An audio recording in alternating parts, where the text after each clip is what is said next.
வீட்டிலேயே எப்படி hair oil ready பண்ணலாம் அப்படிங்கிறதாங்க இந்த வீடியோவில் பார்க்க போகிறோம்.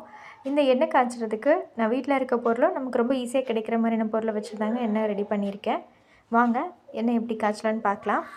இதுக்கு நான் செம்பருத்தி பூ, செம்பருத்தி இலை, வேப்பலை, மருதாணி, வெத்தலை இதெல்லாம் எடுத்து வச்சுருக்கேங்க. கூடவே நெல்லிக்காய், சின்ன வெங்காயம், லெமன், கத்தாழை ஜெல் அதுவும் எடுத்து வச்சுருக்கேன். 2 ஸ்பூன் வெந்தயம், 1 ஸ்பூன் கருஞ்சீரகம் எடுத்துருக்கேங்க. 2 கைப்பிடி அளவுக்கு கருவேப்பிலை எடுத்து வச்சுருக்கேன். இப்போ ஒரு மிக்ஸி ஜாரில் வெங்காயம், நெல்லிக்காய், கத்தாழை ஜெல், லெமன் இதெல்லாத்தையும் சேர்த்து கொரகொரப்பாக அரைச்சி எடுத்துக்கலாங்க. எல்லாமே ரொம்ப ஃபைனாக அரைக்கணும்னு இல்லை, கொரகொரப்பாக இருந்தாலே போதும். மற்ற பொருளையும் இதே மாதிரி அரைச்சி எடுத்துகிட்டு வந்துடலாம். இப்போ எண்ணெய் காய்ச்சறதுக்கு ஒரு கடாயில் தேங்காய் எண்ணெய் சேர்த்துருக்கேங்க. கூடவே அரைச்சி வச்சுருந்த எல்லா பொருளும் இது கூட சேர்த்துக்கலாம். அடுப்பு சிம்லேயே இருக்கட்டுங்க, மீடியம் ஃப்ளேம்லேயும் ஹை ஃப்ளேம்லேயும் வைக்க வேண்டாம். இப்போ இதெல்லாமே 1லேருந்து 2 கொதி வந்த உடனேயே கருஞ்சீரகம், வெந்தயம் இது கூடவே நான் ஆட் பண்ணியிருக்கேன்.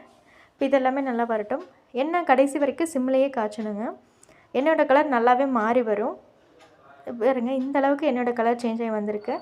அவ்வளோதாங்க, இப்போ கலர் நல்லாவே மாறி வந்துருச்சு. இப்போ ஸ்டவ் ஆஃப் பண்ணிவிட்டு இது 1 நாள் இல்லை 2 நாள் நல்லா ரெஸ்ட்டில் விட்டுடலாம். இப்போ எண்ணெய் நல்லாவே ஃபில்டர் ஆகிடுச்சுங்க. இது இப்போது நல்லா வடிகட்டிட்டு ஒரு பாட்டிலில் ஸ்டோர் பண்ணி வச்சுக்கலாம். இந்த எண்ணெயை ரெகுலராக யூஸ் பண்ணிட்டு வரும்போது கண்டிப்பாக உங்களோட ஹேர் ஃபால் கம்மியாகும். இது நல்ல ரிசல்ட் கொடுக்குங்க. ஸோ எல்லோரும் ட்ரை பண்ணி பார்த்துட்டு எப்படி இருந்துச்சுன்னு சொல்லுங்கள்.